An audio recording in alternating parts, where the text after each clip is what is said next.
আমি elevator education থেকে Souvik sir কথা বলছি। আজকের ভিডিওটা যারা 2026 সালে এসে এমবিএ করবেই মনস্থির করে ফেলেছো, একদম ঠিক করে ফেলেছো যে 2026-এ তোমরা ওয়েস্ট বেঙ্গলের ভেতর এমবিএতে কোথাও না কোথাও অ্যাডমিশন নেবে, তাদের জন্য কিন্তু এই ভিডিওটা খুব গুরুত্বপূর্ণ। কাজেই বলছি, তোমরা ভিডিওটা অবশ্যই পুরোটা কিন্তু প্রথম থেকে শেষ অবধি ব্যাপারগুলো শুনে নাও এবং জেনে নাও। আজকে আমি এই ভিডিওতে যেগুলো বলবো সেগুলো খুব গুরুত্বপূর্ণ। তার কারণ হচ্ছে এই ভিডিওটাতে আমি বলতে চাইবো যে এমবিএ পড়তে গেলে সেমিস্টারের ভেতর কি কি সাবজেক্ট থাকে ফার্স্ট সেমিস্টারে, কারণ আগে তোমরা ফার্স্ট সেমটাই দেবে। তো সেইগুলো ব্যাপার নিয়ে কোথায় কি বিপদ আছে, কি বিপদ নেই, বা কোথায় কি লুফলস আছে, সেগুলো নিয়েই কিন্তু আজকে আমার ভিডিওটা। তো প্রথম যেটা ব্যাপার, যে অনেকেই আমাদেরকে বলেন যে আমরা ভয় দেখাই, ভয় দেখিয়ে স্টুডেন্ট নিই। কথাটা একদমই ঠিক না। প্রথম কথা হচ্ছে, যারা এমবিএতে তোমরা 26-এ ভর্তি হতে যাচ্ছ, দেখবে তোমাদের কলেজ খুলতে খুলতে 26-এ অ্যাডমিশন প্রসিডিওর হতে হতে আগস্ট সেপ্টেম্বর। এবার তোমরা যদি ওয়েবসাইটে ফার্স্ট সেমিস্টার মোটামুটি ম্যাক আউট সিউ যে কোনো ইউনিভার্সিটি তোমরা সিলেবাস তোমরা খুলে দেখতে পারো, ওয়েবসাইট থেকেও পেতে পারো।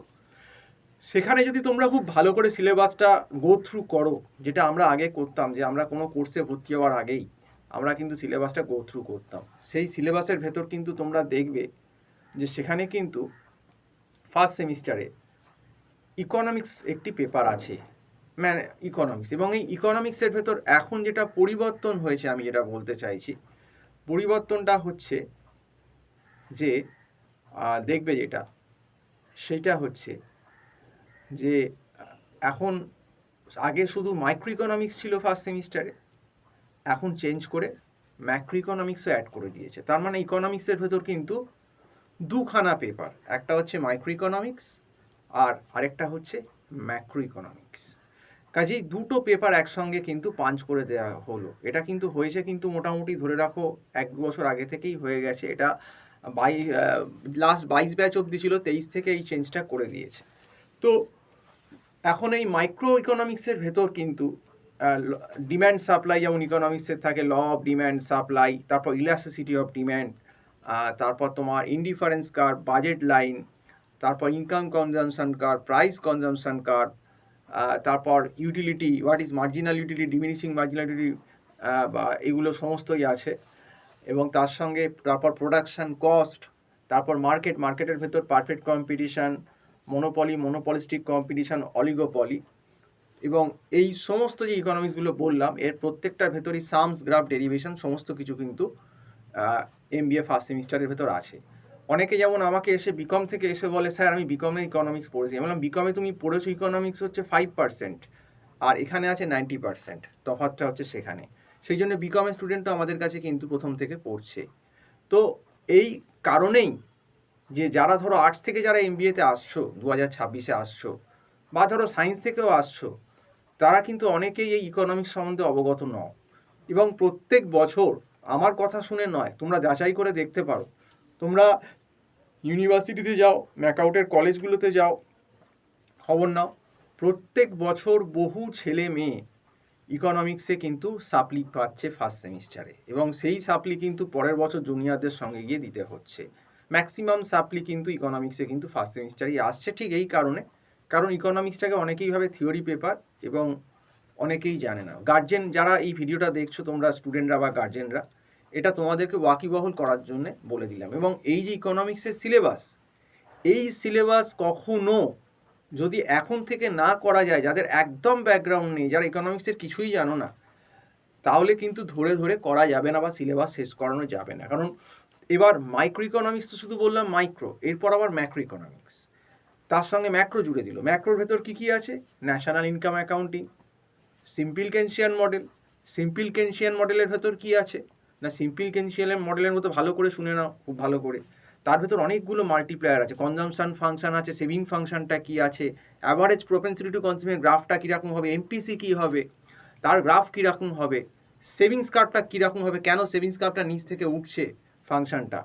তারপর তোমার তার এই কনসেপ্টগুলো হয়ে যাওয়ার পর আসে ইনভেস্টমেন্ট মাল্টিপ্লায়ার স্কিমে। ইনভেস্টমেন্ট মাল্টিপ্লায়ার, গভর্নমেন্ট যদি ইনভেস্টমেন্ট মাল্টিপ্লায়ার বাড়ে, তার এফেক্টটা আমাদের ইকোনমিতে কী হবে, সেটা ম্যাথামেটিক্যাল প্লাস গ্রাফিক্যাল দুটো ডেরিভেশন করেই দেখাতে হবে।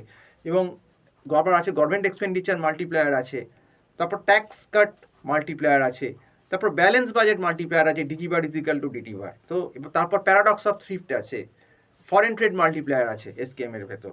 তারপর চলে যাচ্ছে আইএসএলএম মডেলে, ইনভেস্টমেন্ট সেভিংস কার্ভ আর লিকুইডিটি মনিটারি মডেল। তো আইএসএলএম এর ওই মাল্টিপ্লায়ারগুলো আছে, আইস কার্ভের কনসেপ্ট, এলএম কার্ভের কনসেপ্ট, এবং আইএসএলএম তোমার ফিচার্সের ভেতরেও কিন্তু এই সেম মাল্টিপ্লায়ারগুলো, investment multiplier, government expenditure multiplier, tax cut multiplier, balance budget multiplier সবই কিন্তু আছে, এবং তার সঙ্গে কিন্তু লিকুইডিটির প্রেফারেন্সের যে ব্যাপারগুলো সেগুলো কিন্তু আছে। এর থেকে, এই চ্যাপ্টার থেকেই তোমরা ফিসকাল এবং মনিটারি পলিসির ব্যাপারগুলো কিন্তু কনসেপশন তৈরি হয়।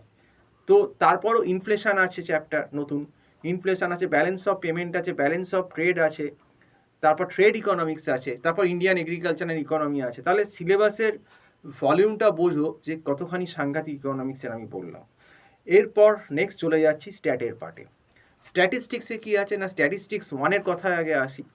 স্ট্যাটিস্টিক্স 1-এ কিন্তু যেটা রয়েছে সেইটা কিন্তু প্রথম যে পার্টটা সেটা ফ্রিকোয়েন্সি ডিস্ট্রিবিউশন, তার ভেতর সেন্ট্রাল টেন্ডেন্সি চ্যাপ্টার। ফ্রিকোয়েন্সি ডিস্ট্রিবিউশনে বেসিক কী করে কিউমুলেটিভ ফ্রিকোয়েন্সি করতে হয়, কিউমুলেটিভ ফ্রিকোয়েন্সি মোর দ্যান করতে হয়, ক্লাস বাউন্ডারি, ক্লাস লিমিট কী করে করতে হয়, ফ্রিকোয়েন্সি ডেন্সিটি, এই কনসেপ্টগুলো বেসিক আছে। তারপর নেক্সট চলে যাচ্ছে সেন্ট্রাল টেন্ডেন্সি। সেন্ট্রাল টেন্ডেন্সির ভেতর যেটা আছে মিন, মিডিয়ান, মোড, এইগুলো আছে।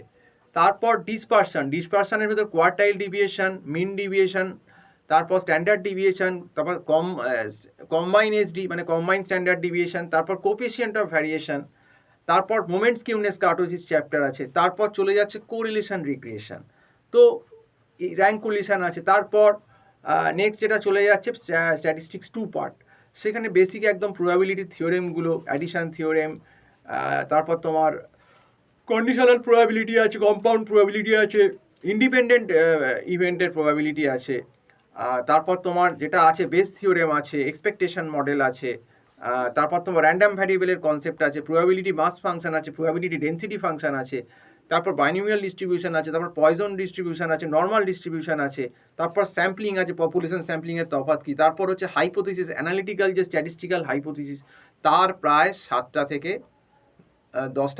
থেকে 10টা কেস কিন্তু করে যেতে হয়। এবং তারপর আছে অ্যানোভা, অ্যানালাইসিস অফ ভ্যারিয়েন্স। তাহলে তোমাকে ইকোনমিক স্ট্যাটের যা সিলেবাসটা বললাম, তোমরা নিশ্চয়ই কিছুটা অন্তত উপলব্ধি করতে পারছো যে সিলেবাসের ভলিউমটা কি মারাত্মক। এবং এই সিলেবাস কখনো 4 মাসে হয় না কলেজ স্কুলে, কখনোই সম্ভব না। যদি কেউ আগে থেকে প্রথম থেকে 8-9 মাস 10 মাস আগে থেকে না শুরু করে, যাদের ব্যাকগ্রাউন্ড নেই, তাদের পক্ষে কিন্তু খুব মুশকিল। এবং তারপর আবার অ্যাকাউন্টস পেপারটা আছে, যদিও আমি অ্যাকাউন্টসের লোক নেই, তা অ্যাকাউন্টসের ভেতর general, journal, ledger, trial balance, হ্যাঁ, তারপর final account, depreciation, cash flow, fund flow, এইগুলো সমস্ত কস্ট শিট, এইগুলো সমস্তই আছে। তো এই 3টে পেপার সব থেকে বিপজ্জনক, তার ভেতর সব থেকে ইকোনমিক্স আর স্ট্যাটটা, এই দুটো পেপারেই কিন্তু জাঙ্ক ফেল করছে। এবং সেই জন্যই ফার্স্ট সেমিস্টারে বিশেষ করে এই 3টে পেপার যদি সামলে দেওয়া যায়, ইকো, স্ট্যাট, অ্যাকাউন্টস, এটা যদি আগে থেকে পড়ে নেওয়া যায়, তাহলে অন্তত এই ভয়টা আর থাকে না। আমাদের এখানে অনলাইন ক্লাস হচ্ছে গুগল মিট প্ল্যাটফর্মে। তোমরা যারা MBA ফার্স্ট সেমিস্টার অ্যাডমিশন নিতে চলেছো, আমরা চাই না যে তোমাদের অবস্থা অনেক সিনিয়রের মতো হোক, যারা এখন পরীক্ষার এখন এই নোটিশ পড়ে গেছে, কারুর ডিসেম্বরের ফার্স্টে বা কারুর জানুয়ারির ফার্স্টে, তারা এখন ভয়ে কাঁপছে, যেহেতু তারা আগে পড়াশুনো করেনি, অনেকেই এখন বই খুলছে। কিন্তু এখন ওই হরিনাম সংকীর্তন করা ছাড়া এখন আর কোনো উপায় নেই, কারণ 2 মাসে এই সিলেবাস, ভগবান কেন, ভগবান এলেও কারুর পক্ষে তাকে বাঁচানো সম্ভব নয়। তো সেই জন্যই তোমাদেরকে আগে থেকে জানানো, বারবার ভিডিওতে আসা, বলে দেওয়া, যাতে তোমাদের অবস্থায় সিনিয়রের মতো সামনের বারে না হয়। যদি টিউশন এখন থেকেই করতে চাও, আমার যে নাম্বারটা, অনলাইন টিউশন আমরা গুগল মিট প্ল্যাটফর্মে প্রোভাইড করি, একটা নমিনাল মান্থলি ফিজের ব্যাপার আছে। আমার যে নাম্বারটা দেওয়া রয়েছে 9831044518, এই নাম্বারে কল করে কিন্তু যোগাযোগ করো। তো আজকে এই অবধি বলেই শেষ করছি। সম্পূর্ণ ভিডিওটা দেখার জন্য অসংখ্য ধন্যবাদ। নমস্কার।